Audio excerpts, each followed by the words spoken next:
that was a very informative video, and we will amplify some of the points over the course of the next hour and a half of our meeting of the Government Reform and Accountability Working Group. I'm Vincent Harris. I'm the co-convener along with Pastor Eddie Anderson of the Government Reform and Accountability Working Group, which is one of the committees, for lack of a better term, of the Empowerment Congress, where the work of civic engagement actually occurs. It's where we try to involve members of the Empowerment Congress in discussions about very important public policy matters. The Government Reform and Accountability Working Group was established this past January during our annual summit, the purpose of which was to dive more deeply into all things Project 2025 and Los Angeles County Measure G, two very important government reform related matters that have a bearing on our ability as citizens and as residents to impact the government that helps to manage the resources of our society. And so we want to again extend a heartfelt welcome. If this is your first meeting of the Government Reform and Accountability Working Group or of the Empowerment Congress, please take note of information that we will be dropping in the chat from time to time. That helps to explain a little of the background about the Empowerment Congress, what we stand for, our guiding principles, what the goals of the Government Reform and Accountability Working Group are, as well as informational material related to the topic that we are discussing this evening. Hey, this is great. I also want to start by suggesting that you look at our word for the day, which we try to do periodically so that we can expand the vocabulary of civic engagement in a way that permits us to actually know the meaning of the words that we use. I'll be dropping in the chat momentarily what we mean by civic engagement, just as an example. But our word for the day is dissent. And dissent is an extraordinarily important word in this particular time. Interestingly, it is both a noun and a verb. It's a noun that describes or defines what the word actually is and how it can be used. It is also a verb which describes the action that people can take when they engage in dissent. Some might argue that the topic about which we are going to discuss momentarily is an act of dissent. And perhaps we can discuss that more fully as we move on. With that said, unless I see our founder, who may be having some difficulty logging on, we will proceed with the agenda and ask Pastor Eddie Anderson, my co-convener, to make a few remarks and introduce our next guest. Pastor Anderson? Awesome. Thank you, Vincent. Hello, everyone. It's Pastor Eddie Anderson, Reverend Eddie Anderson, and I co-chair this group with Vincent. And I'm excited about our conversation tonight. As many of you may have known, I was a redistricting commissioner for the city of Los Angeles. And while doing that work, I made a friend to all of you because Sara Sadhwani is a independent redistricting commissioner for the state of California. That means all 40 million of us. She got to draw the districts for us. When this crisis happened and when this proposition was written, one face I saw everywhere was Sarah's. And I told Sarah, I said, I don't know a better political scientist, a better advocate to come and talk to the Empowerment Congress, which represents thousands of Angelenos across our great county and city, then your voice to come and tell us how we got here. So, what we're going to do tonight is have a conversation. I'm going to let Sarah talk a little bit about how we got here. What is Prop 50? Then I want you to think about questions. What are your questions? Because all of us have to go to the ballot box on November the 4th, and your ballot's already there. So November 4th is the last day you can vote. But we want you to be an educated voter. There's nothing like being loud and wrong. So we want you to be an educated voter as we are moving forward in this election cycle. That we were founded, and I see our founder, MRT, has joined us as well. We were founded for civic engagement. We were founded because we are not only the ancestors to our ancestors' prayers, but we are their prayers in action, and that we could get to vote as well. I think I want to pause and just see, does Marty, do you want to say anything before we throw it to Sarah and let her begin to just tell us a little bit about how we got here and what is Prop 50? But I want to just take a moment and pay respect. MRT, would you like to say a word? Thank you very much, Pastor Eddie. Evening to all. Um, Mr. Harris, thank you for your co-piloting the process with Pastor Eddie. And to Sarah, thank you for being our guest this evening. If we were in a different context, I'd ask you to repeat after me and say educate, engage, and empower. You can say it in your heart, you can say it in your head. Just say it. Tonight, our intent is to educate.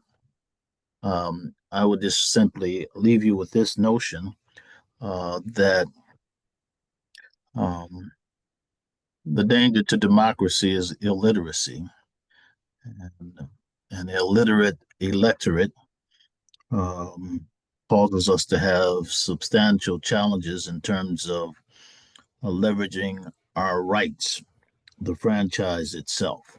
And to the extent that that is the case, tonight's conversation leans into our becoming more informed as it relates to the matter before us.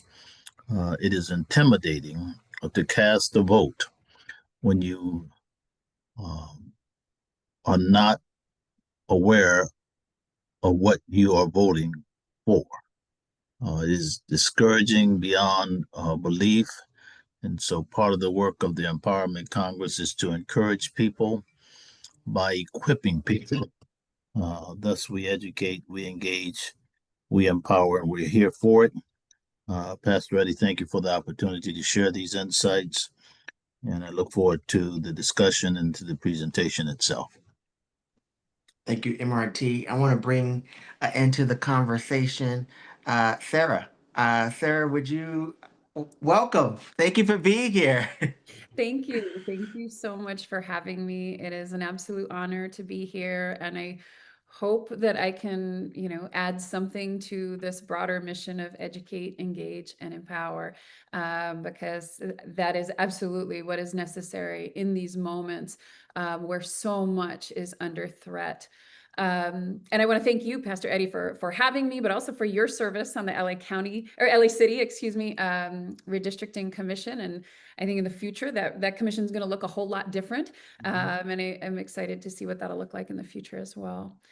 I thought I would just start by talking a little bit about what is independent redistricting, how are the ways in which the state's Citizens Commission might be a little bit different from the city commission, and with full recognition that probably a whole lot of you that are on this call are already very familiar. We're probably engaged in the process, because I know that a lot of folks from the community had been very engaged, and I think helped us as a commission to draw the lines that we have, and to ensure representation, Black representation, could stay alive and well in Los Angeles County in particular.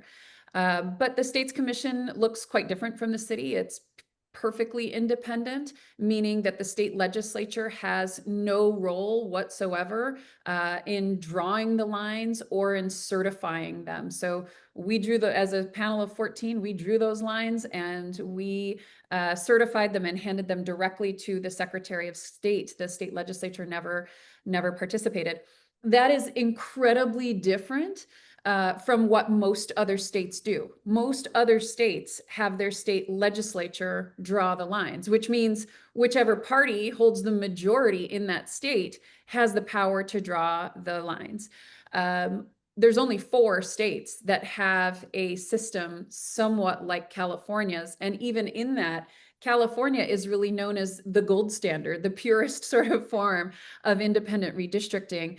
And those states include California, Arizona, Colorado, and Michigan. Literally everywhere else, legislatures are drawing those lines. And you can imagine, right, that means that there's gerrymandering going on in a lot of other places. In many other states, they do have commissions. They're generally advisory commissions that can, similar to what was in place in the city of Los Angeles, where a commission might gather a lot of information, might draw maps, but at the end of the day, the legislature can throw it out and do whatever they want. And so what brings us in part to this moment in time is that California does things so differently than other states.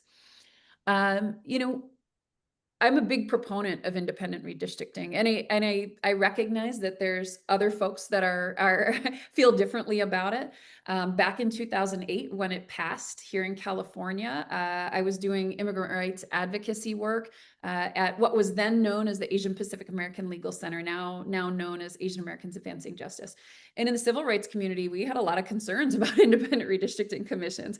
It was not something that we were lining up to support, because we didn't know what this was or how that was going to work out for communities of color. But what independent redistricting commissions have shown over the last 2 cycles is that they can actually be really responsive to the representational needs of communities of color, of LGBTQ communities, and also other communities, right? I mean, we received lots of testimony from folks along coastal areas that were concerned about, beach erosion, and folks in fire zones and areas along the mountains that had a lot of concerns about what's happening in the mountains. So, I think commissions can do a really good job. I'm still trying to work on a book about the work on the Independent Redistricting Commission. So hopefully I'll probably need to come talk to lots of folks to hear more about how you all engaged in that process in 2021. We're really proud of the maps that we passed. We had an incredibly diverse group of Californians, literally from every walk of life. We had pastors, we had police officers, we had, I'm a political scientist, folks that worked in the nonprofit industry, all engineers, all different kinds of folks that served on the commission. I think it was incredibly diverse. It was actually majority female, which I don't think there's another state that has ever had a majority female panel draw maps for their state. And at the end of the day, in a panel that was 5 Democrats, 5 Republicans, and 4 independents, we did something you don't see very often in American politics today. We passed our maps unanimously. And that's something I'm really proud of, because it means that we all came together to engage in this process. We received nearly 40,000 pieces of community testimony. We got a lot of testimony from South LA and historically Black communities. So thank you if you were a part of that. It absolutely helped in our process. And at the end of the day, we haven't had a single lawsuit against the maps that we have, which I really think speaks to the power of the process. We got a lot of flack during the process, saying we had a messy process, but my response is that democracy is messy, because at the end of the day, the product that we had was great. We have some of the most competitive seats in the nation, and that should be a good thing. In ordinary circumstances, we would want competitive seats. We want to see legislators fighting for your vote and ensuring that they are going to be responsive to communities on the ground. But we don't live in ordinary times. And what we are seeing happen at the national level with the president, the ways in which he has been trampling, excuse me, I have a lot of things popping up all of a sudden, trampling over our constitutional rights.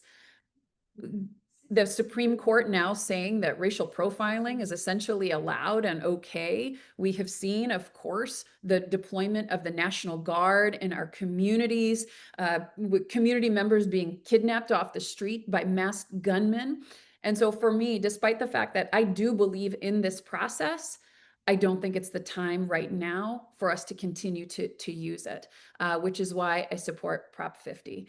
I'm Pastor Eddie, you mentioned my day job is as a political scientist, and I teach students all the time. I have my students in my introductory level class reading a book called How Democracies Die.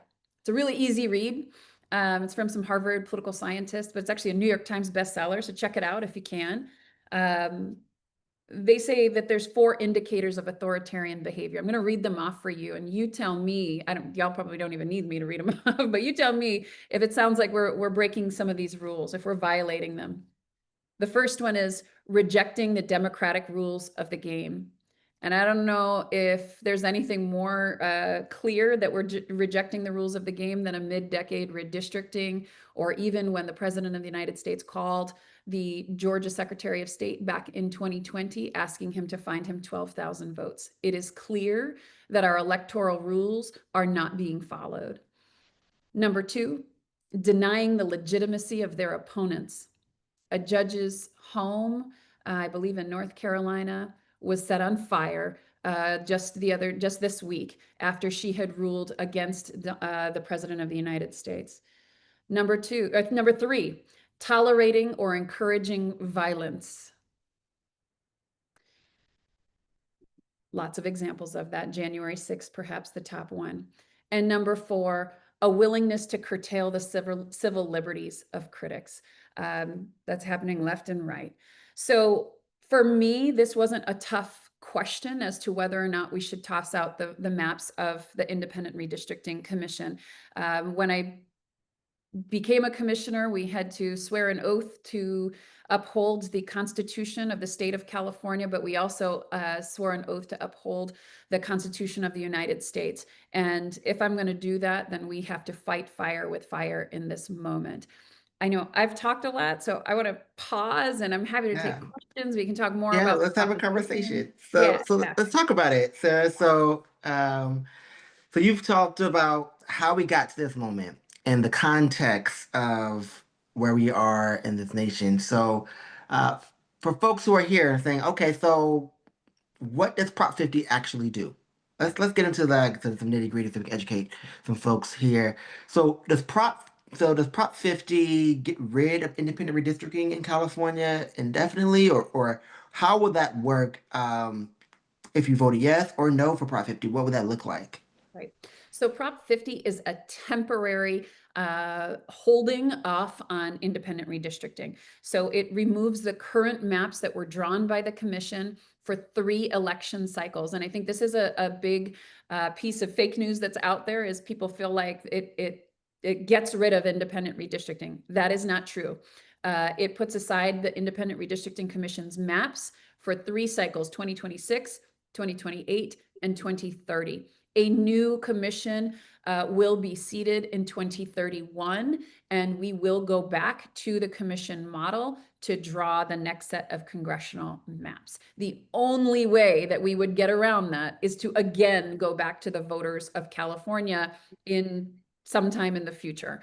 I don't foresee that happening.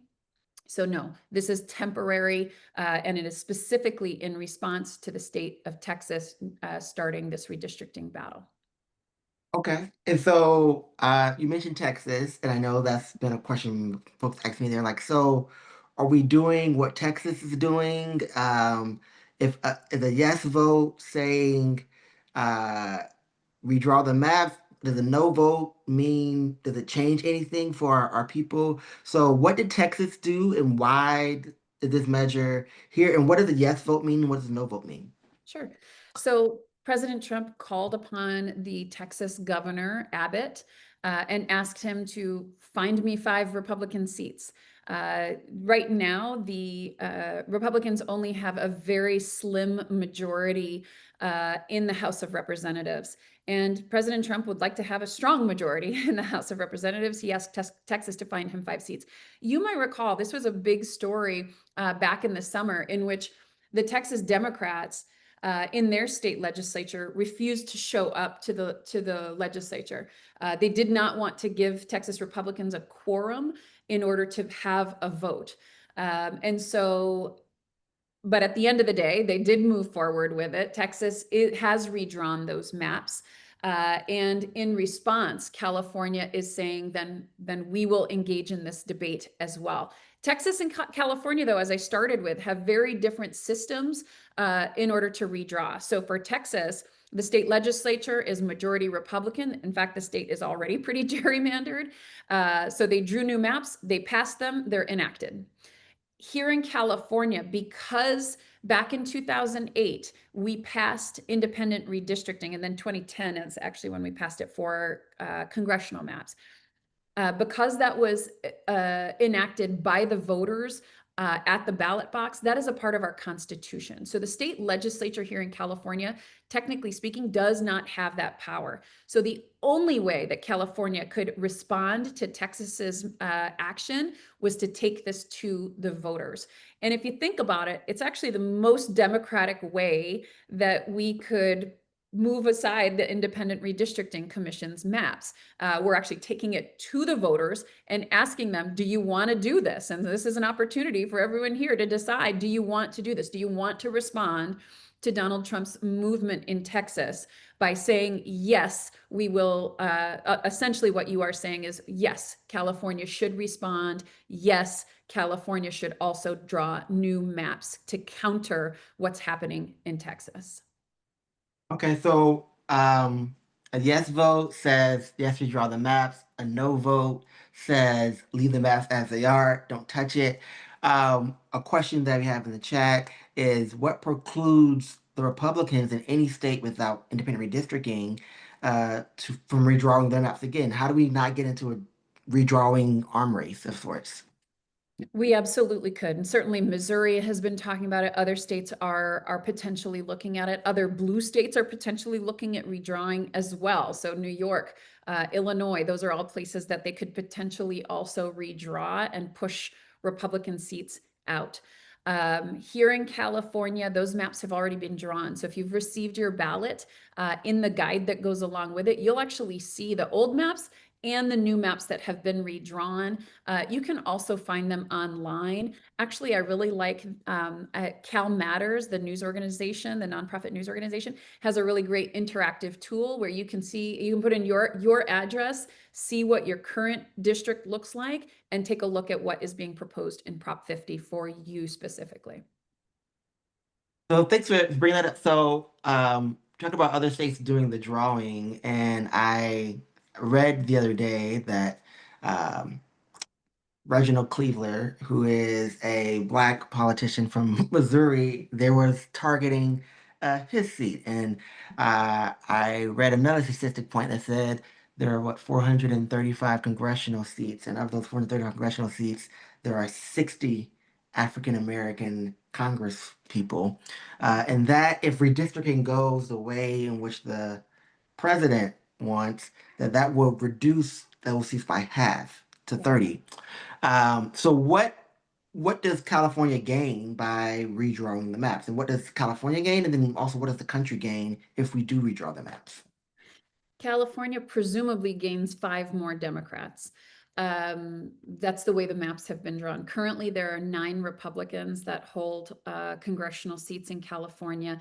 This map would make it presumably possible for 5 more Democrats to run and win. And I say that presumably because at the end of the day, a candidate still has to go out and win that seat. So, there's so many pieces, right? You got to have a good candidate. You're going to need funds to go out and do that campaign. You got to go knock on doors, all of those pieces.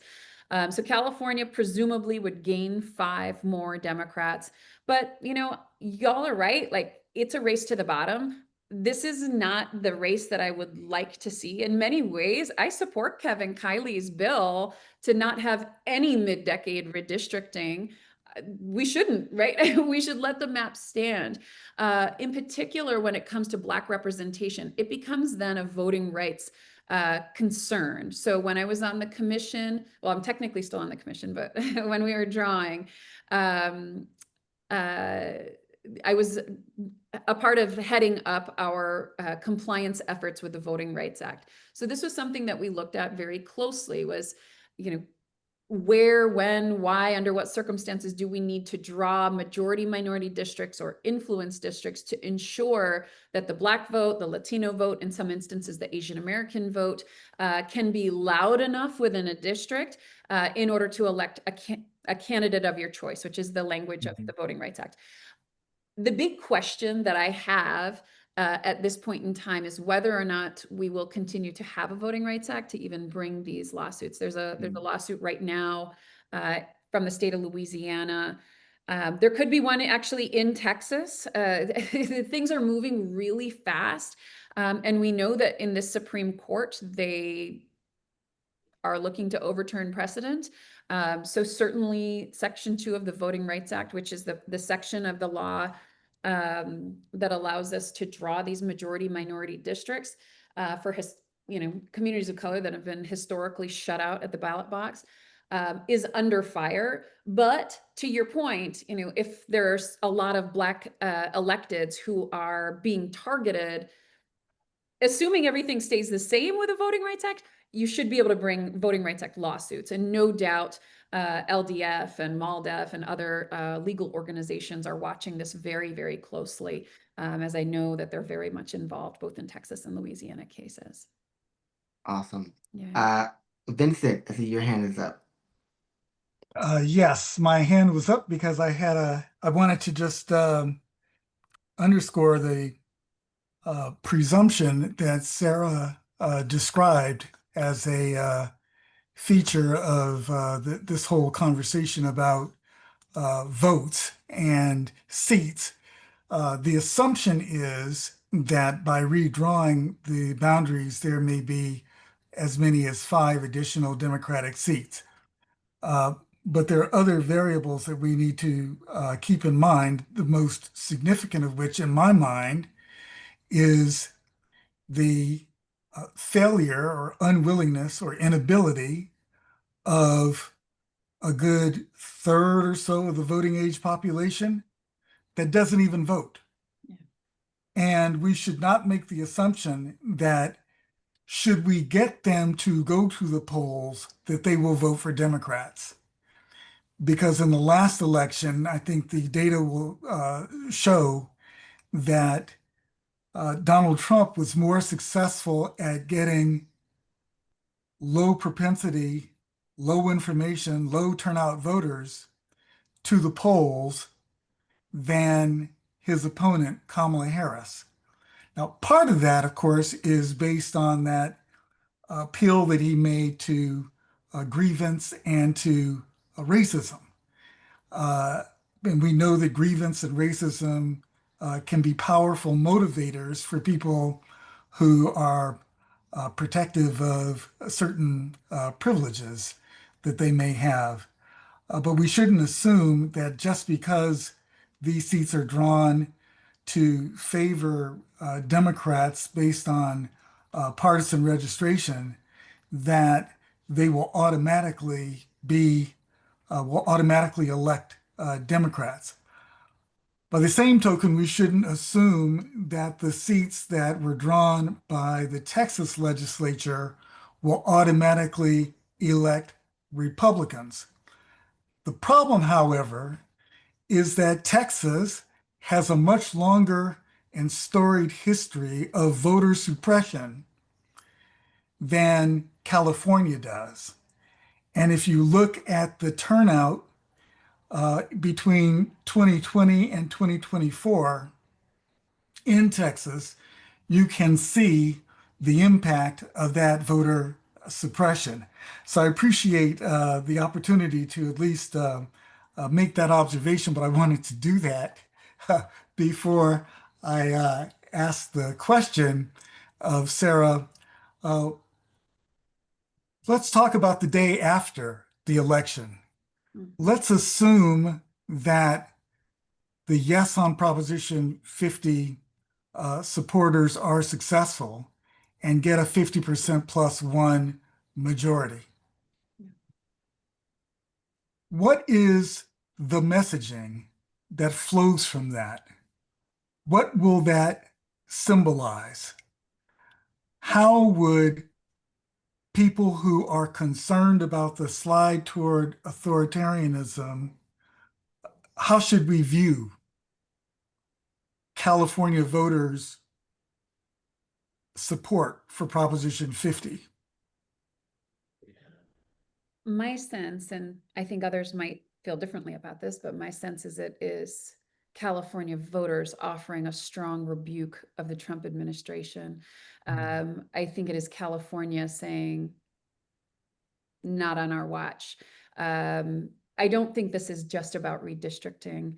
You know, even in my neighborhood, my kid is in Cub Scouts, and I had parents, you know, just venting their frustration, and we're talking about Prop 50, and they're like, I'm just so glad I have something to do. Like, I feel helpless in these moments, and I'm glad I can at least just go out and vote.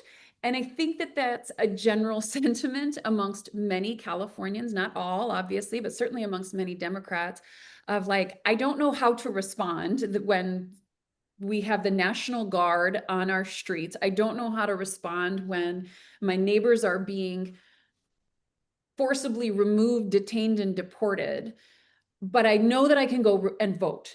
And so I do think that the message is, excuse my language, hell no, right? It is hell no. We say no to this kind of governance. And look, we're not the only state with an election. New York, or excuse me, New Jersey has a governor's race. It's actually very hotly contested between a really conservative Republican and a kind of moderate Democrat. Virginia has a governor's race coming up as well. I think that we look at these kinds of um, uh, off-cycle elections as a response to whomever is in the White House, right? Even when it was Biden and there's off-cycle elections going on, we tend to see it as a response to the overall national picture. But, you know, Vincent, to your point, right? Yeah, turnout matters, not just for Prop 50, but also for the 2026 midterm elections. What we know, you know, my dissertation was looking at like years and years and years of voter data. What we know is that at midterm elections, in particular, Latino and Asian American voter turnout sinks. So we know in general turnout is robust in a presidential election year, but it doesn't matter what these new seats will be. If people don't come and vote in 2026, doesn't really matter. And we know in California, those midterm elections tend to move a little bit more moderate to, I'm not necessarily conservative, but it tends to be older, whiter voters that are turning out at a more regular basis. Thank you for that. So, if the proponents of Prop 50 were to be successful, the maps go into effect. There's 5 new districts. There's one in LA, correct? Yes, sort of, yeah. Sort of. Yeah, Sort of one yes, in LA. yeah, And then it will be up to the voters to go and vote again at the midterms, which is 2026 in June and in November. yes, that's right. And we'll have a Okay. governor's election then too. So there's big stuff on the ballot, but yeah, it will be. Okay. So that seat in Los Angeles is not necessarily new. I mean, it's new, and you're talking about like where Hilda Solis is talking about running. Yeah. So yes, it is a reconfiguration, but the seats, the Republican seats that are generally seen as being targeted, include Doug LaMalfa all the way up in the top northern parts of California, Kevin Kiley in the Rockland, Sacramento kind of area. That district has changed significantly under would change significantly under Prop 50. David Valadeo in the Central Valley, Ken Calvert, which is, we drew predominantly sort of in that Palm Springs sort of area. That district now would come all the way up and take into a piece of LA. And Daryl Issa down in Escondido. So those are the seats that are really being targeted to change. I see a question about Long Beach and the Antelope Valley. The Long Beach district changes quite a lot. Yes. I think that Robert Garcia is excited to run in his new district that goes down to Huntington Beach. He feels very passionately that he can win that seat. I've heard him say the Antelope Valley, where George Whitesides won by just a handful of votes, is shifted and is now stronger for Democrats. Also down in Orange County, there was a really hotly contested seat. I study a lot of Asian American voter turnout questions. So actually two, Dave Min down in the Irvine area, and Derek Tran in Little Saigon. Vietnamese community is really fascinating because it's an API community that generally votes Republican. Derek Tran came in as a Vietnamese American and flipped that seat just in 2024. These new maps would strengthen that, and presumably he would have a better chance of keeping that seat. Thank you for that breakdown of all the districts. I think people are learning a lot more. I want to look at time. Are there any other questions from the community that we've gathered here? Oh, we got more people join. Quite a few people joined, actually. And so, are there any other questions? You can put it in the chat or raise your hand, and I will try to recognize you. In the meantime, can you hear me? Okay, Pastor Eddie, we have the Cal Matters voter guide that provides some detailed information about the election process itself. And if Courtney, you'll just slide it down a little bit more.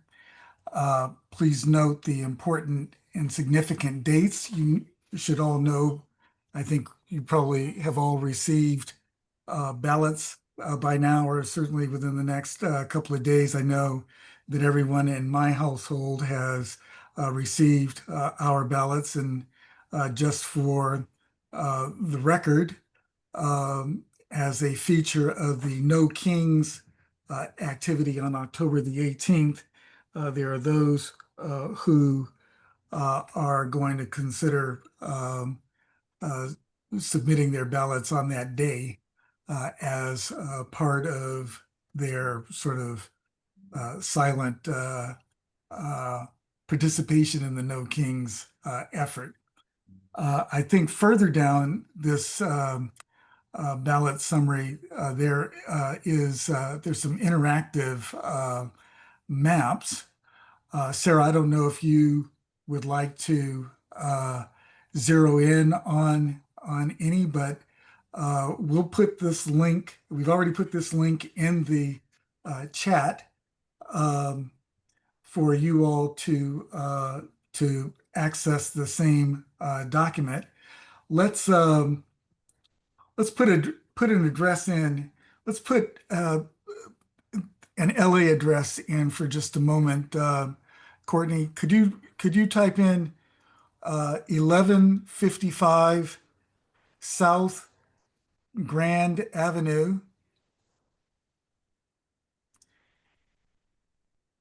and let's see what happens with that district. There's virtually no change. There's a 3% loss and a 2% gain. And that district appears to be Congresswoman Sidney Kamlager Dove's district, um, if my memory serves me correctly. I believe that's correct. Yeah. Yeah. Is there another address that anyone would like to submit?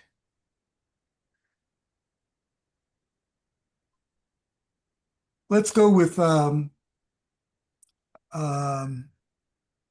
Sir, perhaps it would be useful to demonstrate the most drastic change. We see that which is least changed. Um, Based on what you shared a moment ago, where's the most drastic change so that those on the call can see what that perhaps looks like? My sense is that that would be perhaps Ken Calvert's district out in the Palm Springs area. I don't, yeah, maybe just put in Palm Springs and see if we can pull it up that way. So you can see some of these changes. This is showing a new district that's going to come further down. There's also going to be a district, however, that is going to swoop all the way back up from the Inland Empire back into Los Angeles. So, when you're drawing districts, these congressional districts have to be almost exactly, I forget exactly what the number is, 756,000 people. And when we drew them, we drew it down to the 1-person level of deviation between districts. So when you see, like, for example, in the purple district, that's the current district that Ken Calvert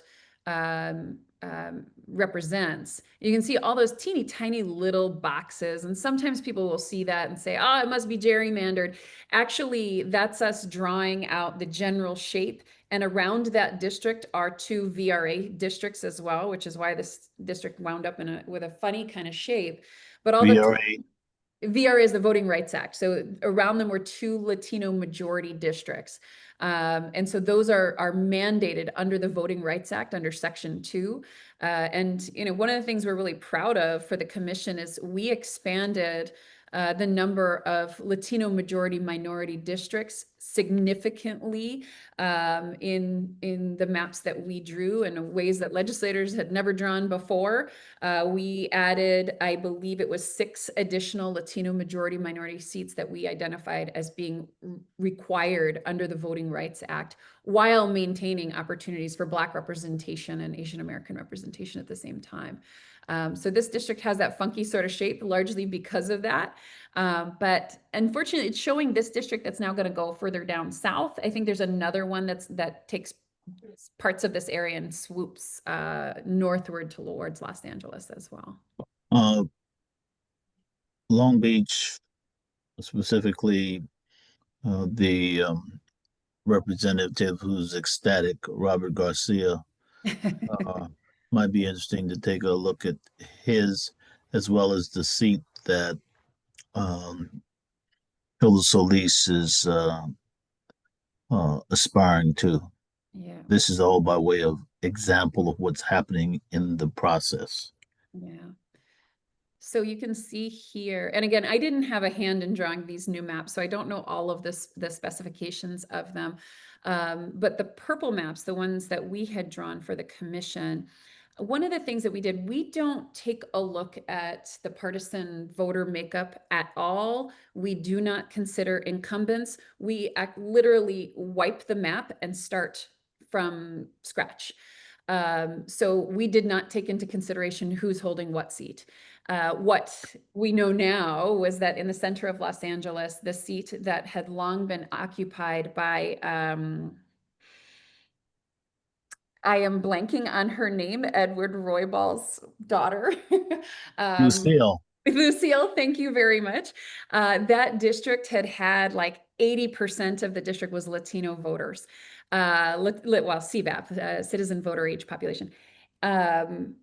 We felt like we could shift that, and even from a Voting Rights Act perspective, in some regards, that could be viewed as packing a district. So what we did instead was shift those communities outward to create additional Latino VRA seats. And that's what you essentially see here, because the purple seat as drawn by the commission included parts of Downey swooping down into a portion of Long Beach. Now, and that is a very safe Democratic seat.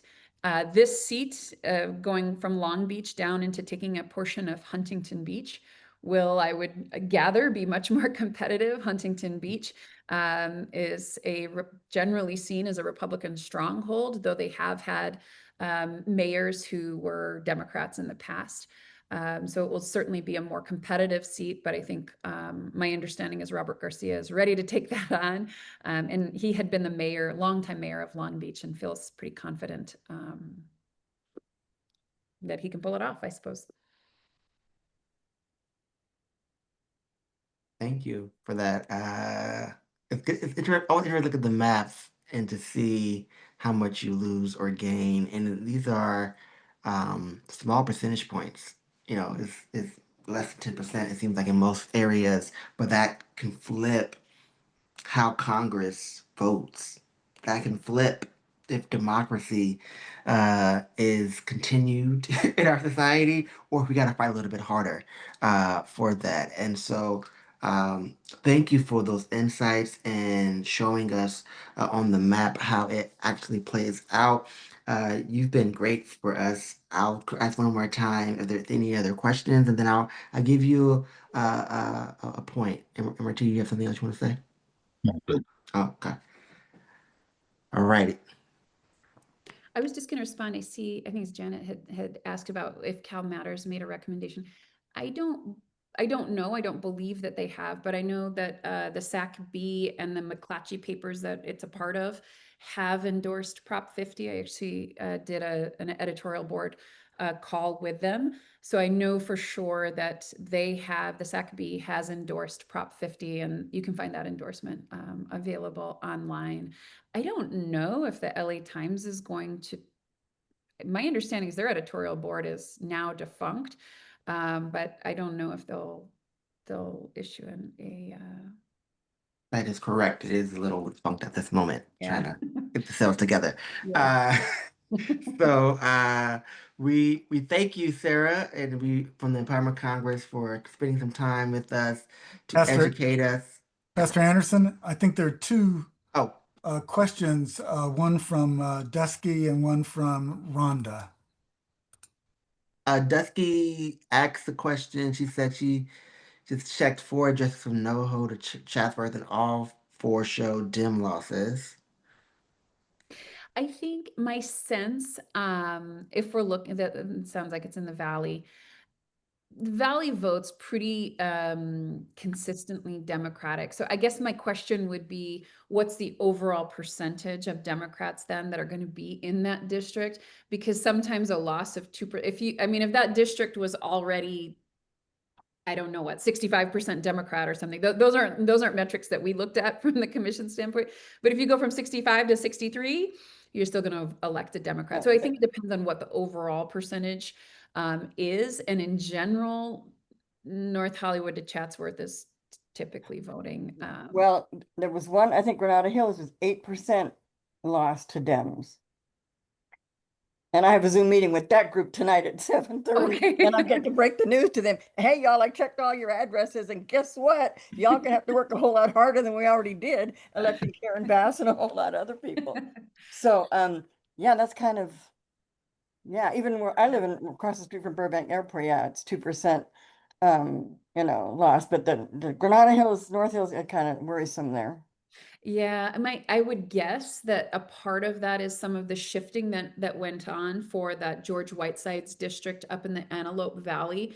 That was a very hard fought race up there. And I know that my understanding is they strengthened and put more Democrats into that district. And so my guess is then that has some downstream effects for those other districts in the area in the valley. And I know that I talked to I think I'm supposed to go talk with Vika at some point, and I know they're not super happy about these maps either, because I think in some places it goes south of Mulholland Drive, and they really want valley representation, and but this is what it is for now. It is what it is Thank for you. now. Yeah. Another question is any thoughts on how to protect voters from vigilantes trying to intimidate voters from going to the polls, ice raids, at or near polls, now in special election and for the midterms? Anything you're reading or seeing that may be helpful? Yeah, and thank you for that, Alejandra. Alejandra, of course, was super involved in redistricting and probably Yeah. a lot more than I do. Vote early. I think here in California, we are very fortunate that we have, the ballots are mailed to us. We can go drop them off in drop boxes. I would absolutely recommend doing that. The LA County Registrar does a really good job of, once you put it in there, usually that night they'll say, we've received your ballot, and then they'll let you know when it gets to the processing center.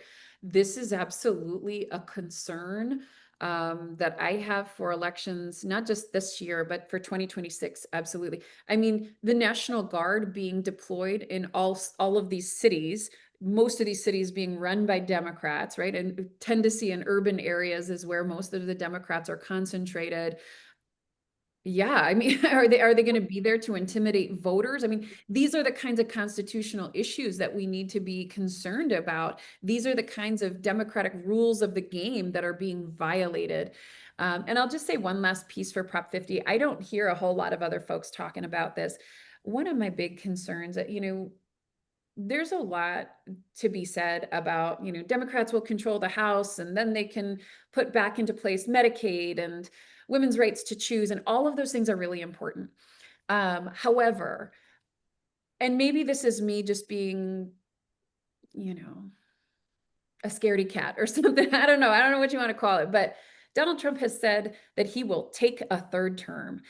One path to doing that is by having a majority in the House of Representatives in December of 2028. One way of achieving that is to have no candidate in 2028 in that presidential election reach 270 electoral votes. He's already set up the infrastructure for that with all sorts of election administrators all over the country who have said that they would not certify elections. If that were to come to bear, and maybe that's an extremist view on my part, the legislators that we elect in 2026 would be the ones to have that power to put someone back into the White House. And so, is that alarmist? Maybe, but it's absolutely one of the things that keeps me up at night, and I think might be even bigger than many of the policy debates that we, are concerned about in the short term. I mean, him taking a third term is, the nail in the coffin of our democratic constitution and democratic institutions.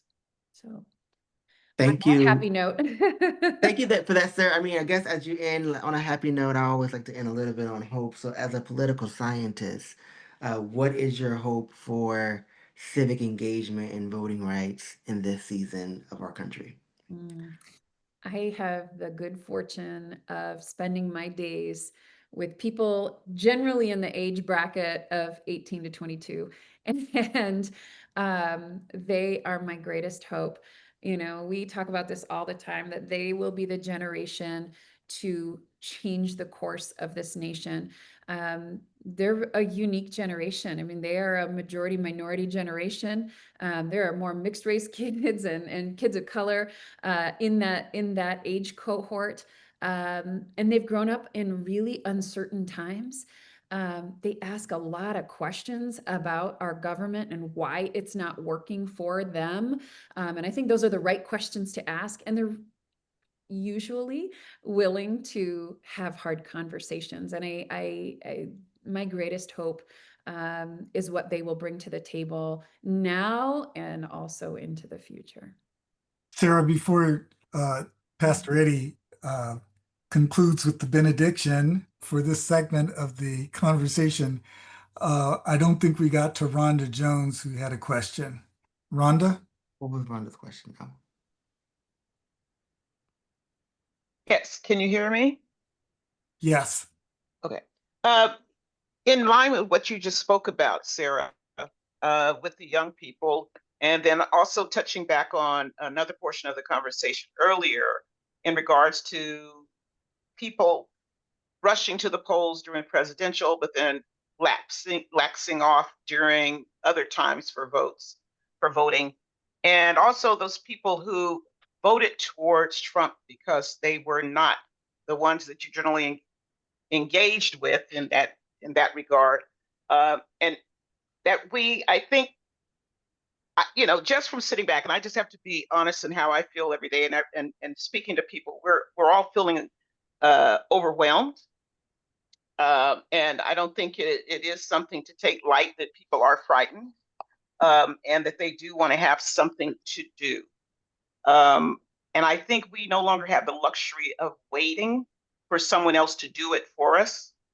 And so I want to hear from someone like you, Pastor Eddie, that what is the church doing in combating some of this? I know the church in the African American community has always been the place where the steadfast, the rock that that which we know was stolen from Barack Obama before, not being able to bring his church with him, which would have, I think, would have been very effectual for us as a people, as well as the nation, for that to have occurred.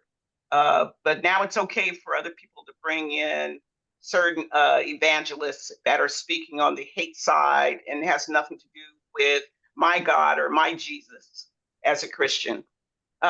So because I'm hearing things that are troubling, where people think that because a bullet passed by a certain person, that maybe God is in this equation and that we need to let him do his work, and that there's a reason these things are happening. Um, to me, that's sheer nonsense. So I just need to know where that strength and that voice of my church, of my people who've always seen us through, to step up and let's go out there and bring that strength back from those leaders that we had that actually affected everybody. I don't care who you were, color wise, religious wise, or anything. It's always been our voice, and it's still us as a people that are safeguarding this democracy, whether people want to believe that or not. We are the true patriots. So I think, and that's that it's time for us to step out front and say something to the congregations and let them understand where we're standing, how dangerous things are right now for us, and also too for the young people, because they are concerned, but they don't really see anything happening in the Democratic Party. Um, so I don't want to keep talking. I need to hear where we're coming from as a Christian community, and there, that's it. Rhonda, thank you for the question. I will say this. I did an interview today with a national newspaper around the God gap and how we have ceded the narrative around religion and faith to white Christian nationalism in our society, and that disinformation, how it has shaken us. But I'm reminded, and I told the reporter this, that especially in the Black church tradition, that our moral memory is our courage. It reminds us that everybody is somebody, that the God that we serve called you sacred, you have dignity, and you have a voice, and that God actually cares for those who are oppressed, left out, who are lost, who are working 2 or 3 jobs, trying to figure out where we're going to go from here, but that God meets us with our faith. And our faith has to be put into action. And part of that is that I always remind folks that your prayer, that your vote is a type of intercessory prayer. The scripture is very clear, right? That we must hold each other accountable, and we must hold the government and the empire accountable, and that we must move in a way that engages in society, because we have a God that cares about history. We have a God that moves in history and reminds us that we have soul force, that we can produce love warriors who are conscious about what's going on in their society. And so when we talk about um, uh, the faith that has brought us this far, we must remind ourselves that this faith will take us on only if we use it. Our faith is only as good as that in which we use. And so this conversation tonight is a conversation to help learn what is going on in the world. Jesus never, you didn't ask me about this, I don't know, whatever faith the tradition is, but Jesus never turned away from pain. He always leaned into it.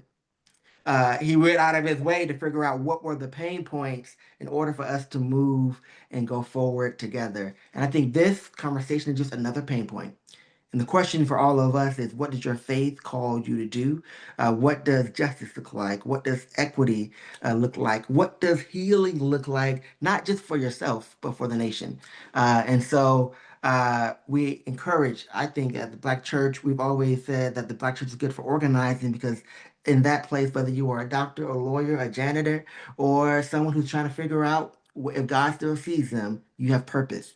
And your purpose is also your voice. It's a God-given voice that we are asking everyone to use in this moment to continue to stand up for what is dignity, what is sacred, and what is equitable. That's what I would tell you the church is doing. It's what I've seen the Black church is doing across this country right now. Is what I know we're talking about in our groups and in our dialogues.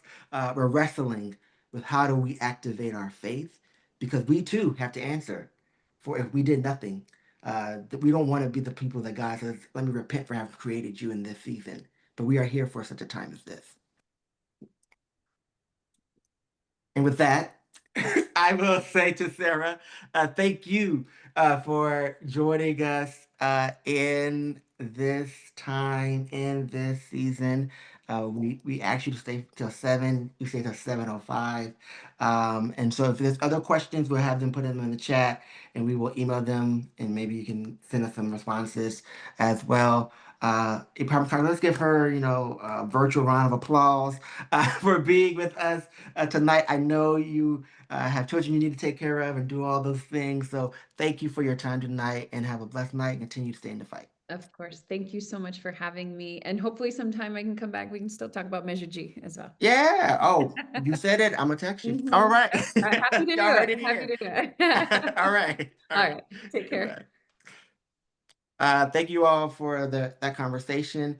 I'm going to turn it over to Vincent so that we can, talk about where Empowerment Congress stands and the government shutdown. So I want to make sure y'all know Right. about that. Hey, before we do that, I'd ask Courtney to play the short 2 or 3 minute video again as part of our effort to ensure that everyone has the information that they need in order to participate in the coming election.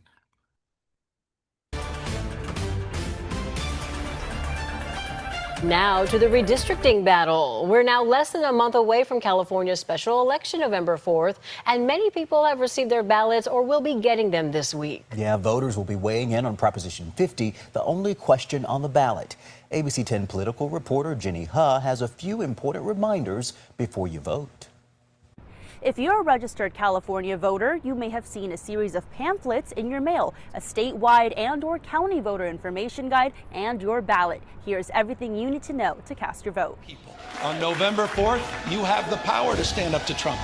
Gavin wants the same politicians who failed California to draw their own safe seats. It's the battle over statewide redistricting. And all you have to do is mention President Trump, and that brings out people. Since August, Democrats led by California Governor Gavin Newsom are at the forefront of countering President Donald Trump's efforts of redrawing Republican states' congressional maps to give the party more seats in the House of Representatives come 2026. In response, Governor Newsom has said, we're not going to sit down and take this without a fight. We're going to do the same. So a yes vote would allow voters to give politicians the right to redraw district boundaries in Congress. This political tug-of-war is what's led to endless and expensive advertisements, mailers, and texts. As of Monday, at least $222 million has been raised for Prop 50. Of that, at least $131 million in support of that measure, at least $77 million against, per California Secretary of State website. And look out for who is supporting what. There are big names on the no side, like former House Speaker Kevin McCarthy and former California Governor Arnold Schwarzenegger. And on the yes side, Governor Newsom. Well, it signifies that this is extremely important. This is control of Congress. And as November 4th is inching closer for California's 23 million registered voters, you can return your ballots by mail, at a drop box, your county elections office, or at a poll site on Election Day, depending on where you live. Officials are encouraging you to vote early to ensure your vote is counted, as all vote-by-mail ballots must be postmarked on or before Election Day and received by November 12th.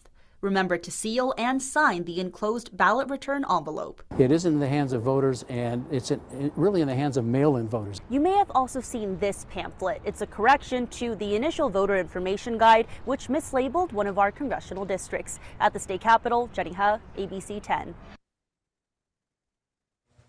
Well, Jenny, thank you. And don't forget, ABC 10 has you covered on all things redistricting.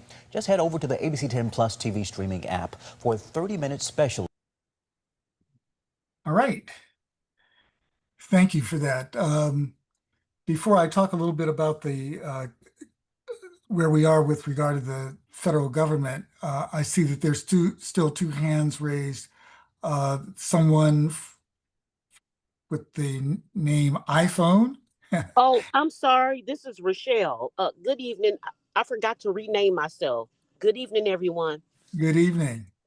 I'm not sure if I missed it, but I just wanted to know, if I vote yes on Prop 50, how will it affect this Measure G? Because right now we're trying to push this, Measure G, the government accountability. How is that going to affect that? Because that was the redistricting.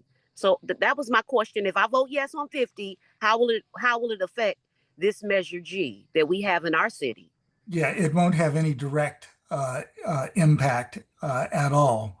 The impact of Proposition 50 may be indirectly felt depending on the outcome of the midterm elections and whether a real, genuine, unified opposition party to what President Trump and his administration are trying to do will have on the resources that flow from the federal government to the county government. I'm sorry, sir. You mentioned Trump. I'm not talking about the federal government. I'm talking about Measure G right here in our Yes, ma'am. I city. just said it will not have a direct impact. It will have an indirect impact to the extent that the congressional delegation and majority provides resources to the county government. Currently, resources to county governments are being slashed by the federal government. And so there may be an indirect impact if Proposition 50 is successful.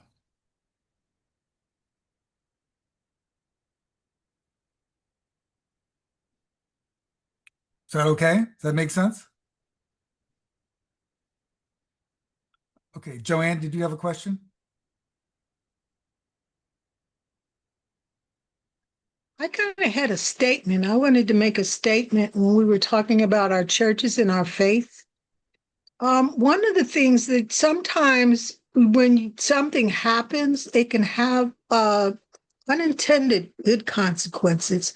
And I think this is a time that people of faith can help strengthen our churches. We always saying, what is our church going to do? What is our church going to do? But we are the arms and the legs and the hands of the church. And this is a time when we're sitting here and we know the fact we should reach out to our parishioners or our community in general and tell them the truth, because we're after justice, we love mercy, and we kindly walk humbly with our God. And that's not what we're seeing in our country. We still have churches that have not recovered from COVID even, when people weren't there. So I think with us having conversations and fellowship with our neighbors again and making phone calls will help us in the long haul. Because yes, we will need our houses of worship to be able to come and galvanize and keep pushing, because we're just beginning this battle. But that would be a strategy. And then yes, sometimes let your pastor know that, hey, This is something we're interested in, and we're behind you because they have so much to carry right now with all the things that people are up against. Now is the time that we are truly going to need to step up and be those disciples and exercise our faith, because that's why we want the church, because we're trusting God. We're trusting in our higher power. And that's all I wanted to say. All right. Well, thank you very much for that observation, those remarks. We're going to take just a few minutes to provide a very, very short update on where things stand with regard to the federal government. As most of us are probably aware, the federal government has been shut down because of the budget impasse that exists in Congress. The Congress was unable to complete the budget in the normal process of passage of appropriations bills. And as a consequence, there is insufficient funding available going forward from beginning on October the 1st, the beginning of the fiscal year. So as a result, because they've been unable to get what's called a continuing resolution passed by the Senate, the government has shut down, and most federal employees have been furloughed. That is, they've been asked not to report to work, and only those that are deemed essential are continuing to work without pay. This is having a dramatic impact on not just, let's say, air traffic control, which is, I know, an issue that emerged particularly in the Los Angeles area within the last 24 hours with the Burbank airport control tower devoid of the requisite number of traffic controllers in order to operate.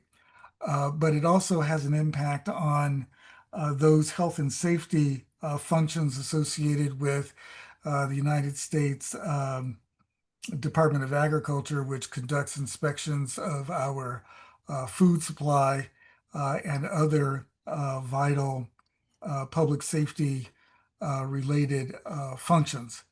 So it's an issue. And the main reasons for the shutdown revolve around the unwillingness of Democrats in the Senate to give up enough votes for a continuing resolution to pass.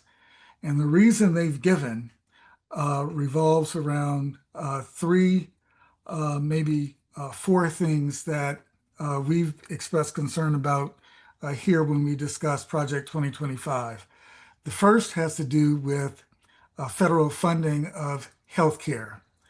The Democrats maintain that they are not going to pass a continuing resolution until they have negotiated a restoration, partial or in total, of funding for Medicaid, which has been slashed significantly as a result of the one big bill that was passed earlier this year, and restoration of the tax subsidies that make the Affordable Care Act work.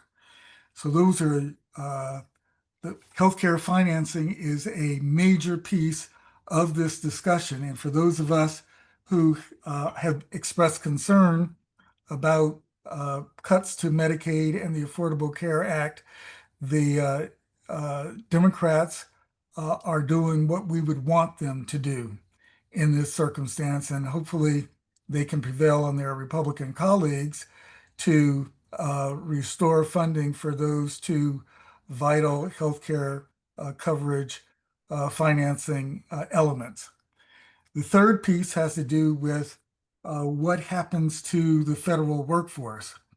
Already we're beginning to see that the federal government under the president has threatened to eliminate jobs from the federal bureaucracy, further undermining the ability of government to function properly.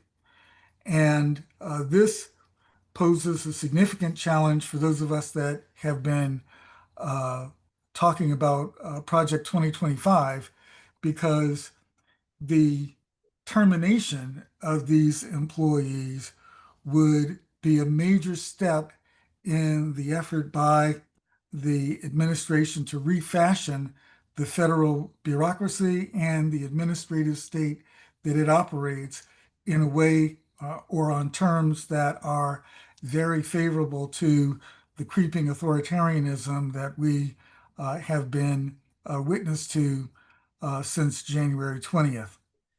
The final element of this, which is a little more wonky and complicated, I am putting background information in the chat about this because I'm certain that I will inaccurately describe this notion of rescissions and impoundment. What rescissions and impoundment are methods by which the executive branch is able to claw back funds that have been authorized and appropriated by Congress and either not spend them or redirect them to their own to the administration's own purpose.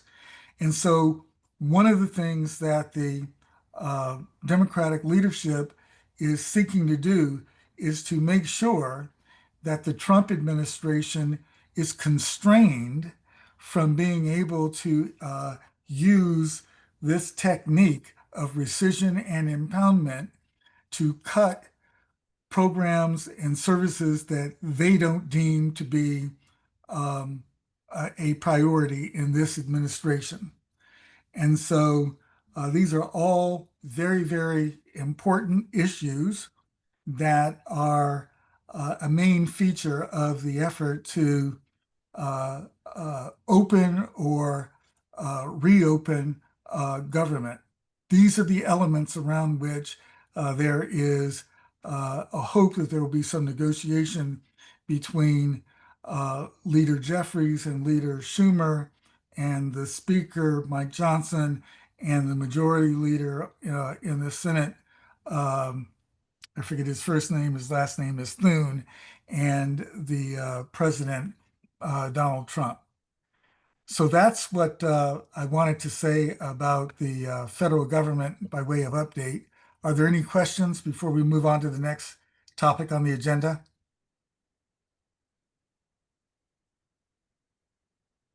Okay, hearing none. I'm sorry. This is Rochelle. Thank you, Mr. Harris, for explaining. So basically, the Democrats, their policy is they want to fund health care and a whole lot of other things, and Congress don't want to do that. So now we have to suffer with the shutdown. All of us citizens have to suffer until they can negotiate about this Medicaid health care. Is that what you're saying? That is correct. Correct. During the one big bill, the Correct. government, the administration decided to impose a $1 trillion cut over the next 10 years to Medicaid, approximately 85% of which goes to people who are low income and qualify, or who are in school, or who are retraining for jobs, or who are looking after dependent members of their family.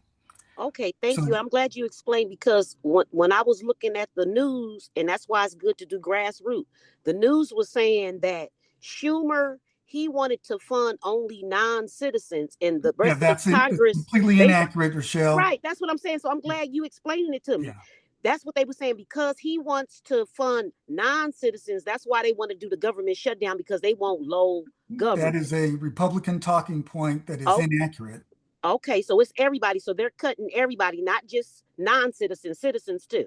That is correct. There are people who are on the Affordable Care Act right now that have been receiving increases in their premiums because the insurers are trying to make up for the loss of funding that they would otherwise receive in tax subsidies. Okay? And only citizens can avail themselves of Affordable Care Act tax subsidies. Any other questions? All right. So I guess really the last item on our agenda is what is our call to action? And it seems to me that the main piece about this conversation is on or by November 4th, we cast a ballot either in favor or in opposition to Proposition 50.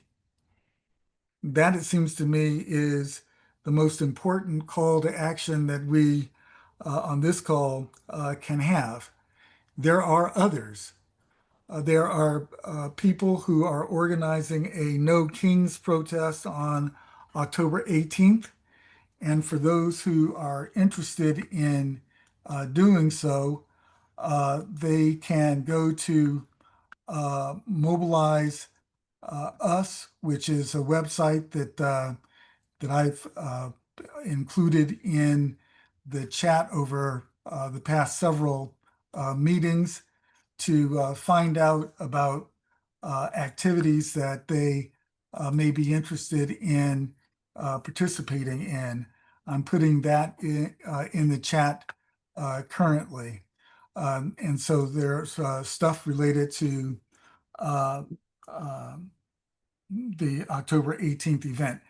That same website will give you information about ways that you can canvass if you are interested in participating in the Yes on Proposition 50 campaign. I looked earlier today and did not find any effort, any organized effort to mobilize opposition to Proposition 50 by way of canvassing in the Los Angeles area. If someone does find something that provides information for people that may want to oppose Proposition 50, they're welcome to email the Empowerment Congress at our info@empowermentcongress.org email address. Give us the information. We'll make sure that it gets disseminated to the people who have been participating on these calls through the Government Reform and Accountability Working Group. With that said, I want to mention that our next meeting of the Government Reform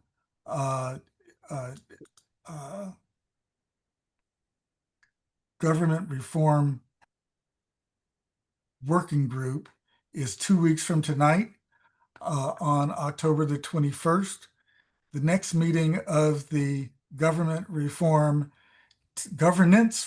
Task Force of the county is tomorrow, October the 8th at 5 p.m. at the Magic Johnson Recreation area. With that, are there any additional announcements, comments, or questions? How do you Yes. raise your hand? Pardon me? I was trying to ask how do you raise your hand. I can never find the thing here. Sorry. Well, I was trying to put the flyer in. You know, we have the What's Up with Social Security, Medicare, Medicaid teach-in Pacoima at Bishop Jeffrey Martin's church this Saturday. Breakfast at 9, and then the teach-in from 10 to 11. And I was trying to put the flyer in there, but maybe I'll just put the address in there because I can't figure out how to attach the flyer. But Bishop Smith will also be there speaking, and I'll be. So tonight was really helpful because I'll be doing a lot of the stuff on the Social Security side of things, and you know what's happened since the bill, and we'll also be talking about Prop 52. So do you mind if I just put the address in there? No, go right ahead, please. Okay, cool. Yeah, because I can't find the flyer. Okay, I will do that while y'all talk. Sorry, thank you. All right. Does anyone else have any comments or observations? Yes, I wanted to just make mention in case everybody might like to know that Representative Jasmine Crockett is coming to Los Angeles on Sunday, October 12th, as part of the Writer's Block series with her book Shameless. So I just wanted to make people aware of that. And it's going to be at the Writers Guild Theater. At the Writers Guild Theater on Theater. Sunday, October the 12th October the 12th at 1 p.m. at 1 p.m. And Very it's the good. Writers Block presents. Okay. Everybody get that? All right. My only thing is I'm putting my email in the chat because if we're for nonprofits and stuff, we can't tell people how to vote. But I put together a good blog that tells them both sides of the issue with some things that they can do a deeper dive. So if somebody just wants something already made up, because especially since people can start voting now. So we want to get to them before they mark those ballots. That's right. That's right. Yeah. So they can just email me and I will kindly send it over to them. All right. Are there any other questions or comments? Hi, I raised my hand. This is Jan Robinson Flint, and I work with Black Women for Wellness as well as Black Women for Wellness Action Project. Black Women for Wellness Action Project is our C4, and we are organizing 3 community briefings or community town halls. One is in Long Beach, and it is, I believe, October 23rd. The other one is in Stockton, California, which is October 16th. And the final one we're calling Brunch and Ballots is November 1st, and that's in Culver City. So we encourage people to bring their ballots and to get information. I put our IG in there, our Instagram, as well as the C3's website, which will lead you to the C4 website. But we are doing 3 community briefings, and there is a great deal of misinformation and distraction out there.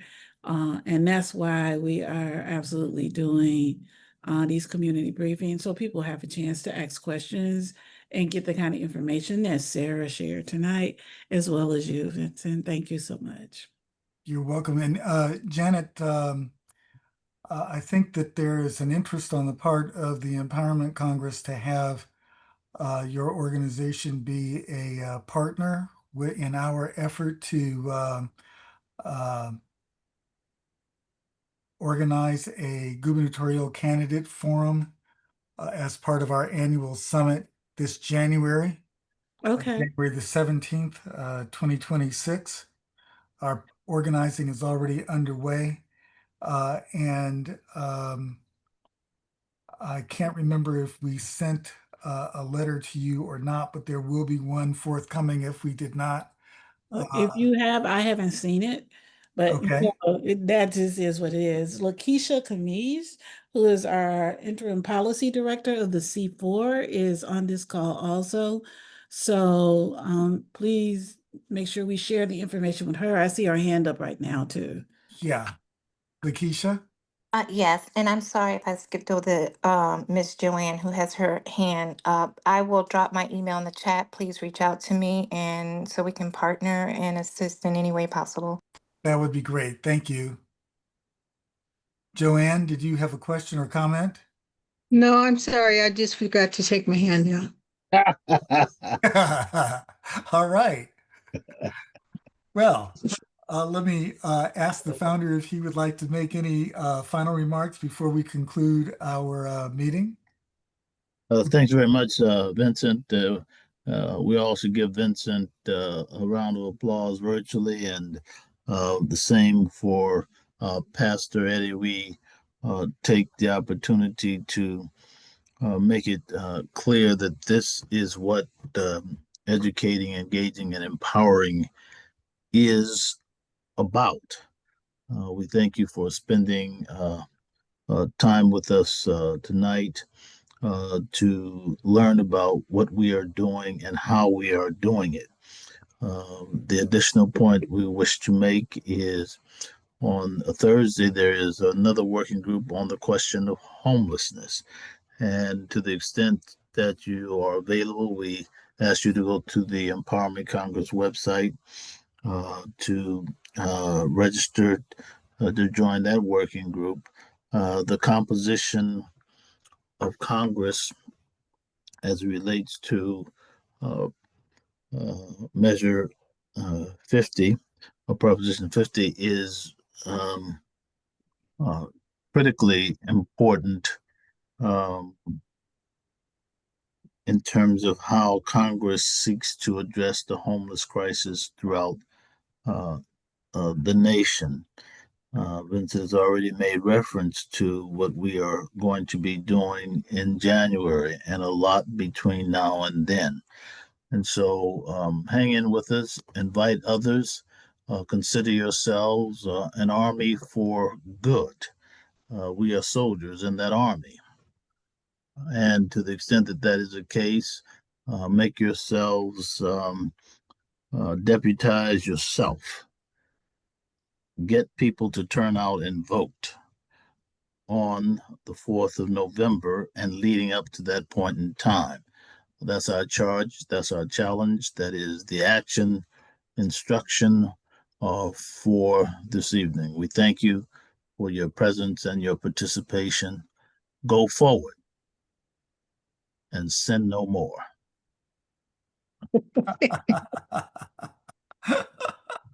I have a question. Yeah. If I may. Put your hand down, Joanne. I actually have a question. Put your At hand one- down, Joanne. Okay, I'll put it down. I can still talk. At one time, we had. You muted yourself. Yeah, you muted yourself, Joanne. What is the sister's name that was going to, and I left my hand up. Okay. What is the sister's name that was going to do the financial literacy component? We had talked about having a committee, but it didn't come through. Her last name, I think, starts with an F. It's Arna Folker. Yes. Yes. Can I have her contact information? Because I wanted to do something for us because we're getting ready to get hit, parents and stuff. Yeah. Tap in with Courtney and she'll make it available to you. Arna Folker, she's on the leadership council Right. of Congress. So yeah. And financial literacy is critically important. As I said earlier, electoral literacy is all the more important. The more literate, the higher the quality of life. All right. Anything more for now? Thank you. Thank you. See you the next time. All is well. Glad you